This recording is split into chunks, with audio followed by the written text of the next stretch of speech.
الحمد لله نحمده ونستعينه ونستغفره ونعوذ بالله من شرور أنفسنا ومن سيئات أعمالنا من يهده الله فلا مضل له ومن يضلله فلا هادي له ونشهد أن لا إله إلا الله وحده لا شريك له ونشهد أن سيدنا ونبينا وحبيبنا ومولانا محمدا عبده ورسوله أما بعد فأعوذ بالله من الشيطان الرجيم بسم الله الرحمن الرحيم قال الله تبارك وتعالى في القرآن المجيد لتؤمنوا بالله ورسوله وتعزروه وتوقروه وتسبحوه بكرة وأصيلا صدق الله العظيم وصدق رسوله النبي الكريم الأمين إن الله وملائكته يصلون على النبي يا أيها الذين آمنوا صلوا عليه وسلموا تسليما الصلاة والسلام عليك يا سيدي يا رسول الله وعلى آلك وأصحابك يا سيدي يا حبيب الله الصلاة والسلام عليك يا سيدي يا رسول الله وعلى آلك وأصحابك يا سيدي يا نبي الله الصلاة والسلام عليك يا سيدي يا رسول الله وعلى آلك وأصحابك يا سيدي يا خاتم النبيين بندہ پروردگارم امت احمد نبی دوستار چار یارم تابع اولاد علی مذہب حنفی دارم ملت حضرت خلیل خاک پائے غوث اعظم زیر سایہ ہر ولی صدیق اکس حسن کمال محمد است فاروق ذل جاہ و جلال محمد است عثمان ضیاء شمع جمال محمد است حیدر بہار باغ خصال محمد است صلی اللہ تعالی علیہ وسلم لوح بھی تو قلم بھی تو تیرا وجود الکتاب گنبد آپ کی نرنگ تیرے محیط میں حباب عالم آب و خاک میں تیرے ظہور سے فروغ ذرائع کو دیا تو نے طلوع آفتاب شوکت سنجر و سلیم تیرے جلال کی نمود فقر جنید و بایزید تیرا جمال بے نقاب تیری نگاہ ناز سے دونوں مراد پا گئے عقل غیاب و جستجو عشق حضور و اضطراب شوق تیرا اگر نہ ہو میری نماز کا امام میرا قیام بھی حجاب میرا سجود بھی حجاب معزز سامعین محترم اسٹیج پر جلوگر تحریک لبیک پاکستان کے ذمہ داران ہم سب حضور کے غلام رات کے اس پہر میں صرف یہ بتانے کے لیے حاضر ہوئے ہیں کہ ذرا نم ہو تو یہ مٹی بڑی زرخیز ہے ساقی یہ بتانے کے لیے آئے ہیں کہ حضور کے غلام آج بھی اپنے آقا و مولا صلی اللہ علیہ وسلم کے نام پر اپنا سب کچھ قربان کرنے کے لیے تیار ہیں وہ کہتے ہیں کہ ہم مانتے ہیں اس بات کو کہ نماز اچھی روزہ اچھا حج اچھا زکوٰۃ اچھی مگر میں باوجود اس کے مسلمان ہو نہیں سکتا نہ جب تک کٹ مروں خواجہ بطحا کی عزت پر خدا شاہد ہے کامل میرا ایمان ہو نہیں سکتا ایمان کی کامل صورت وہ میرے آقا و مولا صلی اللہ علیہ وسلم سے وفا ہے ورنہ اعلیٰ حضرت مجدد دین و ملت یہ قربانی کا موسم بھی ہے حج کا موسم بھی ہے ساری باتیں ہیں لیکن کیا صرف حج کرنا مسلمان کا اور کیا صرف قربانی کرنا اور بڑے بڑے بیل اور بکرے گرانا اور جناب اونٹ ذبح کرنے سے کیا اسلام مکمل ہو جاتا ہے ہم اعلیٰ حضرت مجدد دین و ملت سے پوچھتے ہیں کہ آپ کیا فرماتے ہیں آپ فرماتے ہیں ہوتے کہاں خلیل و میرا کعبہ و بنا ہوتے کہاں خلیل و بنا کعبہ و منا لولاد والے صاحبی سب تیرے گھر کی ہے مولا علی نے واری تیری نیند پر نماز میرے آقا و مولا صلی اللہ علیہ وسلم کے نام پر نہیں میرے آقا و مولا صلی اللہ علیہ وسلم کی ذات پر نہیں نیند پر مولا علی نے واری تیری نیند پر نماز وہ بھی اثر جو سب سے اعلیٰ خطر کی ہے، جس کے بارے میں قرآن کہتا ہے حافظوا علی الصلاۃ والصلاۃ الوسطیٰ وقوموا للہ قانتین۔ قرآن کہتا ہے کہ یہ جو درمیان والی نماز ہے اس کی بہترین حفاظت کرو۔ تو مولا علی نے والی تیری نیند پر نماز، اور وہ بھی اثر جو سب سے اعلیٰ خطر کی ہے، بلکہ صدیق غار میں جان ان پہ دے چکے۔ ہمارے قائد محترم فرماتے تھے کہ یہ لکھا ہے نا حضرت شاہ ولی اللہ محدث دہلوی نے کہ لوگ کہتے ہیں کہ حضرت جناب سیدنا صدیق اکبر کو غار میں سانپ نے ڈسا۔ فرمایا سانپ نہیں، حیات کئی سانپوں نے ڈسا،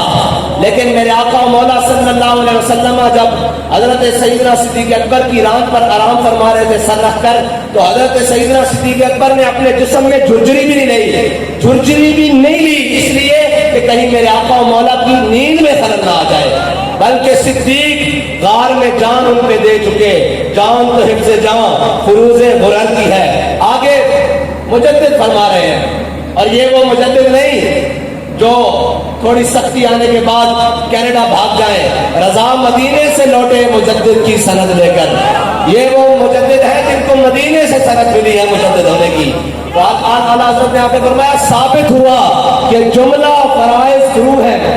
اگر اس کی کوئی تشریح کرنا چاہتا وہ کہتا اعلیٰ حضرت بات کر رہے تھے اور فرائض کی، اعلیٰ حضرت نے کعبہ کی بھی بات کی، قربانی کی بھی بات کی، نماز کی بھی بات کی، افضل الفرائض جان بچانے کی بھی بات کی، سارے فرض بتا کر کہا ثابت ہوا کہ جملہ فرائض شروع ہے، اصل و اصول بندگی استاذ ور کی ہے۔ فرمایا ساری باتیں مانی جا سکتی ہیں، لیکن سب سے بڑا انسان کا اور مومن کا فرض اپنے آقا و مولا کی عزت پر پیدا دینا ہے، اور نماز اپنے وقت میں فرض ہے، حج اپنے وقت میں فرض ہے، قربانی اپنے وقت میں فرض ہے، ناموس رسالت پر پہرا ہر آن ہر سانس فرض ہے۔ اور یہ نہیں کہ پھر پہرا دے تو کچھ ملے نہ، ملتا ہے کیا؟ ایک بار مدینے میں جا کے دیکھ۔ میرے آقا و مولا غزوہ حنین کی طرف چلے تو میرے آقا و مولا صلی اللہ علیہ وسلم نے پہاڑوں کے درمیان اپنے لشکر کو پڑاؤ ڈالا۔ میرے آقا و مولا صلی اللہ علیہ وسلم نے فرمایا آج کون ہمارا پہرا دے گا؟ تو حضرت انس بن مرثد الغنمی کھڑے ہوئے، کہا یا رسول اللہ میں پہرا دوں گا۔ دو چیزیں ہیں، ایک ہے نماز میں صحابہ حضور کو دیکھیں، اور ایک ہے صحابہ اپنے امتی کو دیکھیں، اور صحابہ حضور سید عالم صلی اللہ علیہ وسلم کے چہرے کو صحابہ دیکھیں، اور ایک نماز میں حضور اپنے صحابی کو دیکھیں۔ دو چیزیں ہیں۔ حضرت سیدنا صدیق اکبر رضی اللہ تعالیٰ عنہ کی ابتدا میں میرے آقا و مولا صلی اللہ علیہ وسلم ایک قبیلے کا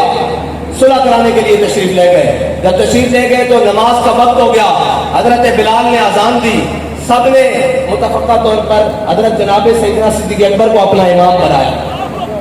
سب نے